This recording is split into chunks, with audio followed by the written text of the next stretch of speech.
ಅಭ್ಯುಂಜನವಿನ್ನೂ ನಿತ್ಯವೇ ಒಳ್ಳೆಯ ಘಮ ಕೊಡುತ್ತೆಯಲ್ಲ ಹೀಗೆಯೇ ನಿನ್ನ ವಾಸನೆಯೇ ಹರಡಿರಲಿ ಹೀಗೆಯೇ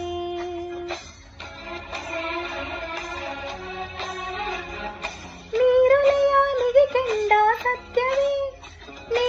ಅಭ್ಯುಂಜನವಿನ್ನೂ ನಿತ್ಯವೇ ಒಳ್ಳೆಯ ಘಮ ಕೊಡುತ್ತೆಯಲ್ಲ ಹೀಗೆಯೇ ನಿನ್ನ ವಾಸನೆಯೇ ಹರಡಿರಲಿ ಹೀಗೆಯೇ ಒಬ್ಬಳೇ ನಾನಿಲ್ಲಿ ತಪ್ಪಿಸಿಕೊಂಡೆ ಮುಪ್ಪು ಹರಿಯುವುದೇನ ಹಬ್ಬವಾಗುವುದೇನ ಕಂಬದ ಮ್ಯಾಲಿನ ಗೊಂಬೆಯೇ ನಂಬಲೇನ ನಿನ್ನ ನಗೆಯನ್ನ ನೆತ್ತಿಯ ಮ್ಯಾಲಿನ ಚಿತ್ತಾರವೇ ಚಿತ್ತಗೊಟ್ಟ ಹೇಳುತ್ತಾರೆ